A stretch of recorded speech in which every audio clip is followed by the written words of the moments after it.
Hello friends, welcome to PV சமையல். எல்லாம் எப்படி இருக்கீங்க? நல்லா இருக்கீங்களா? இன்றைக்கி நம்ம ஸ்டஃபிங் டம்ளர் இட்லி எப்படி செய்யலான்றதை பார்க்கலாம். பேரே டிஃப்ரெண்ட்டாக இருக்குல்ல? வாங்க இந்த இட்லியை நம்ம எப்படி செய்யலான்றதை இந்த வீடியோவில் நம்ம பார்க்கலாம். அதுக்கு முதல்ல ஸ்டஃபிங் நம்ம ரெடி பண்ணிக்கலாம். அதுக்கு ஒரு பேனை ஹீட் பண்ணிவிட்டு அதில் ஒரு 3 டேபிள் ஸ்பூன் அளவுக்கு எண்ணெய் விட்டுட்டு ஒரு பெரிய வெங்காயம் பொடியாக கட் பண்ணி வச்சுருக்கேன். அந்த வெங்காயத்தை சேர்த்து ஃபஸ்ட்டு இந்த வெங்காயம் லைட்டாக பொன்னிறமாக வதங்கட்டும். வதங்கினதுக்கப்புறம் இதில் 2 கேரட் துருவி வச்சுருக்கேன், அதை சேர்த்துக்கலாம். இது கூடவே பொடியாக கட் பண்ணி வச்சுருக்கேன் பீன்ஸ், கொஞ்சம் போல் கருவேப்பிலை, அதுக்கப்புறம் ஒரு 1/2 டேபிள் ஸ்பூன் கரம் மசாலா, அப்புறம் கொஞ்சம் போல் மஞ்சள் தூள், அப்புறம் இதுக்கு தேவையான அளவுக்கு உப்பு சேர்த்துட்டு இதை ஒரு 3 நிமிஷம் நல்லா வதக்கி விட்டுக்கலாம்.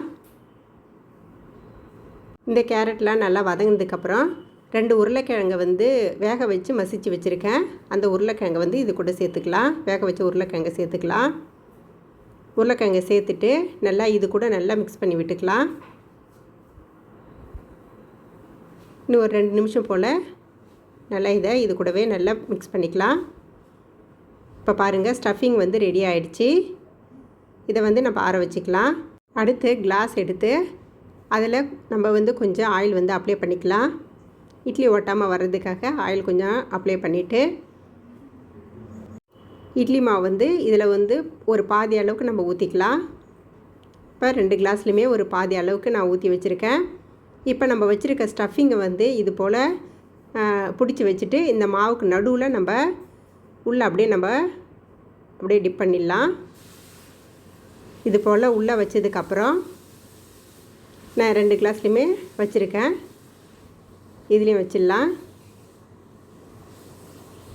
வச்சுட்டு இதுக்கு மேலே கொஞ்சம் போல் மாவு கொஞ்சம் நம்ம இது மேலேயே நம்ம அந்த மறைக்கிறதுக்காக மூடுறதுக்காக இன்னும் கொஞ்சம் மாவு இது கூட ஊற்றிடலாம்.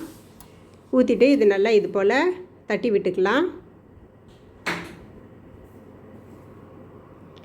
இப்போ நான் ஒரு 4 கிளாஸுக்கு ரெடி பண்ணி வச்சுருக்கேன். அடுத்ததாக இதை ஒரு இட்லி பாத்திரத்தில் வச்சு நம்ம வேக வச்சுக்கலாம்.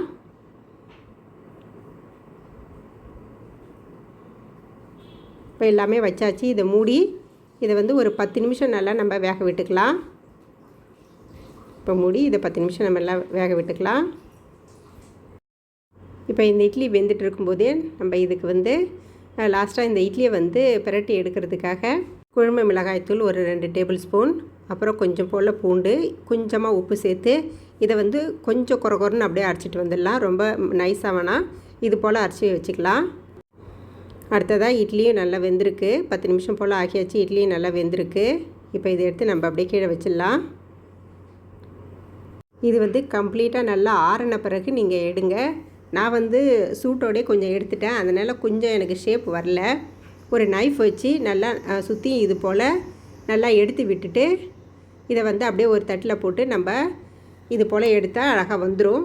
நான் அதான் சொன்னேன், சூட்டோடு நான் எடுத்ததுனால எனக்கு சரியாக வரல. நீங்கள் நல்லா ஆறின பிறகு இதை எடுங்க.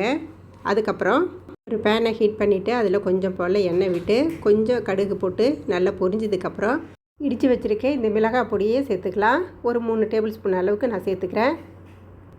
சேர்த்துட்டு இதை எண்ணெயிலே நல்லா மிக்ஸ் பண்ணி விட்டுட்டு நம்ம வச்சுக்கிற இட்லியை இதில் போட்டு நம்ம பிரட்டி எடுத்துக்கலாம். இதை பிரட்டி எடுக்கும்போது கொஞ்சம் ஜென்ட்லியாக பார்த்து பிரட்டி எடுத்துக்கோங்க. இப்போ எனக்கு பிரட்டி எடுக்கும்போதே ஒன்று லைட்டாக உடஞ்சிருக்கு. அவ்வளோதாங்க, ஸ்டஃபிங் டம்ளர் இட்லி ரெடி. நீங்களும் வீட்டில் இது போல் ட்ரை பண்ணி பாருங்கள். இந்த வீடியோ உங்களுக்கு பிடிச்சிருந்துன்னா லைக் பண்ணி இது மற்றவங்களுக்கு ஷேர் பண்ணுங்கள். நீங்கள் நம்ம சேனலில் இப்போ தான் ஃபஸ்ட் டைமாக பார்க்குறதா இருந்தால் நம்ம சேனலுக்கு சப்ஸ்கிரைப் பண்ணிக்கோங்க. பக்கத்துள்ள பெல் ஐக்கானை கிளிக் பண்ணி அதில் ஆல் என்ற ஆப்ஷனை கிளிக் பண்ணிக்கோங்க. தேங்க்ஸ் ஃபார் வாட்சிங்.